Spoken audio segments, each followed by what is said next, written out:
अस्सलाम वालेकुम viewers. Last video में हम बात कर रहे थे बीजी कलर की एट्रीब्यूट्स की, जिसमें एक एट्रीब्यूट था बीजी कलर, जिससे बैकग्राउंड का कलर चेंज हो जाता है। हमने देखा था बीजी कलर दिया, उसके बाद हमने इसको वैल्यू दे दी RED रेड। अगर मैं इसको ग्रीन दे दूं तो ये ग्रीन हो जाएगा। ओके, इसी तरह से एक और तरीका होता है कलर देने का, वो है कलर कोड। अगर यहाँ पर मैं हैश लगाऊं और उसके बाद मैं कुछ भी लिख दूं और सेव करूं तो ये कोई ना कोई कलर बन जाएगा। देखिए ये एक कलर बन गया। अब मैं यहाँ पर अगर कोई और वैल्यू दे दूं तो ये कोई और कलर बन जाएगा। इस तरह से मतलब अगर रेड है तो वो सिर्फ रेड ही रहेगा, एक ही कलर। अब रेड में भी काफ़ी सारे कलर्स होते हैं, इसलिए आप कलर कोड यूज़ कर सकते हैं। ओके, अब हम बात करेंगे ऑर्डर लिस्ट और अनऑर्डर लिस्ट की। उसके लिए मैं पहले ये कोड रिमूव कर दूं। सेंटर भी मैं रिमूव करूंगा क्योंकि अब मैं एट्रीब्यूट पे काम करूंगा। सेंटर मैंने रिमूव कर दिया। ओके, यहाँ पर मैं बॉडी कलर भी बाय डिफ़ॉल्ट रहने देता हूँ वाइट, और मैं अलाइन इसको करता हूँ सेंटर। इसको मैंने सेंटर में रखा, सेव किया, ये देख लें वेब डिज़ाइनिंग आ गया। अब ऑर्डर लिस्ट और अनऑर्डर लिस्ट हम देखते हैं ये क्या होते हैं। सबसे पहले मैं अनऑर्डर लिस्ट लगाऊंगा। अनऑर्डर लिस्ट के लिए हमारे पास टैग होता है UL का, और ये क्लोज भी होता है UL ऐसे।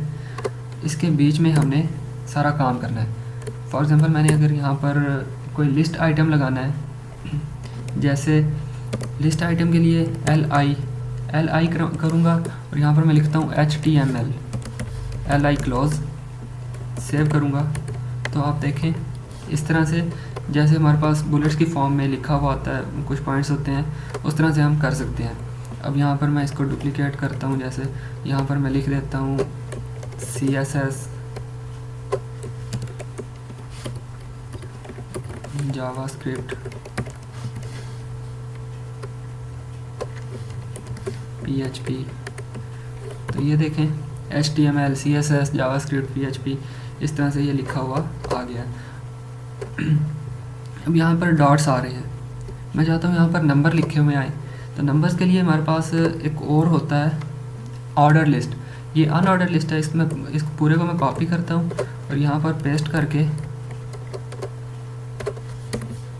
इसको मैं ऑर्डर लिस्ट बना देता हूँ।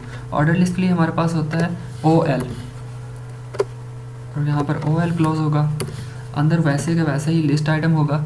और अब अगर मैं इसको सेव करता हूँ तो आप देखें यहाँ पर 1 2 3 4 इस तरह से नंबरिंग आ गई है ऑटोमेटिकली। मैंने कोई नंबर इसको नहीं दिया, 1 2 3 4 इसने खुद ही गेट कर लिया कि जो पहले पे था वो 1 था, फिर 2 फिर 3 फिर 4। अब इसको मैं एक एट्रीब्यूट देता हूँ टाइप का। मैंने इसको एट्रीब्यूट दिया, मैं कहता हूँ I। तो अब देखें इसको मैं रिफ़्रेश किया तो ये रोमन में आ गया 1 2 3 4। अगर मैं इसको कैपिटल I देता हूँ तो यहाँ पर देखिए कैपिटल में आ गया।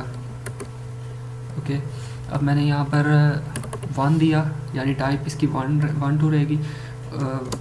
वैसे भी बाय डिफ़ॉल्ट इसकी यही होती है 1 2 3 4। और यहाँ पर मैं स्टार्ट देता हूँ, स्टार्ट इक्वल,